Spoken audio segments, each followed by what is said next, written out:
Section 1316, that is the doomsday of the violator, if you will. Section 1316 of the NFIP basically says that the floodplain administrator has exhausted all their attempts to get somebody to comply, and they file that with FEMA and say, we are requesting that they cancel your ability to buy flood insurance. I think in Hillsborough County we've only filed maybe 6 or 7 of those in the past 20 years.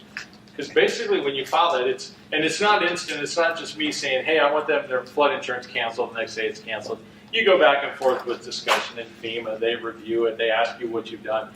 Yeah, I mean, the process could take 6, 8, 9, 10 months. But the idea is you're initiating that process, initiated by a local community, to say, hey, this person's violated every rule of the NFIP. We're being held on our CRS because of their violations. We're getting dinged on our CRS. We want to justify that, hey, we've done everything we can, but they just don't want to cooperate.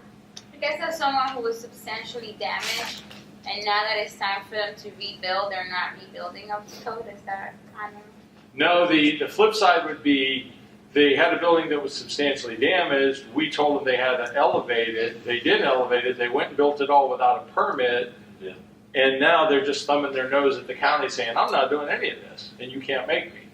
And 3 or 4 years after attempting to try to get them to comply, they don't. We submit the letter and says, hey, you should pull their flood insurance or you should remove their ability to buy flood insurance because they don't want to comply. So that would be like the local code official would send that letter out? Correct, yeah. The local floodplain administrator or the building official or whoever's in charge in that area sends it to the local FEMA region. And as I said, it's not immediate. It takes some back and forth because this is pretty severe, so you want to make sure. So the building owner won't even know about what's going on? Oh, no, you have to notify them. You have to tell them. Until, right from the beginning, that you're going to notify FEMA that... Well, you know how they would know? They would know along the way when I'm writing violations for not getting a building permit, when I'm writing violations for violating the floodplain ordinance. By the time we do this, we've probably already written $2,500, maybe $5,000 worth of citations, and it's probably already taken a year or so. We've probably already taken to the local flood review board. They probably didn't show up. And then we finally say, okay, look, this is our last ditch effort. Now the flip side is what you have now is, I mean, you can still buy flood insurance on the private market as long as your house isn't federally backed. So somebody could still say, well, you know what, I have enough money, I'm just going to go buy flood insurance through Lloyd's of London because my house is already free and clear, I don't even have a loan. So the general idea is this is the local municipality's last tool to say, we've tried everything, but now we don't want to be held accountable in our community rating system because these people fail to comply.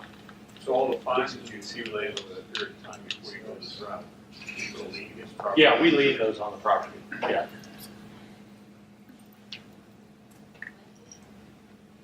A variance. So we hear that term a lot. Oh, I'm just going to go get a variance. Everybody wants to get a variance. The minute you write them a citation, where do I get a variance? Like if the variance was that easy to get, we wouldn't write you the citation.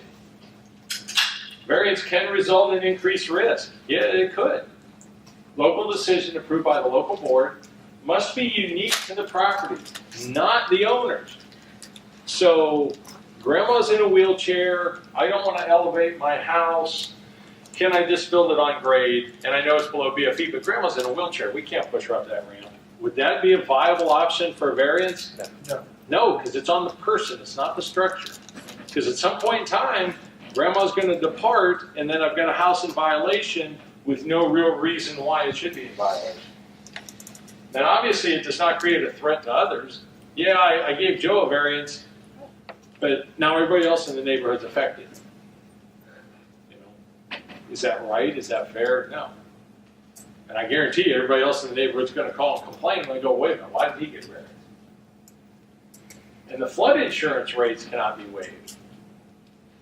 Actually, it's been shown, and some of you all may know this, it's been shown that that variance may cost that person more for insurance. When I'm allowing that person to build below VFE, yeah, the risk is higher, the potential damage is higher, their rates may be more than if I wouldn't have granted the variance.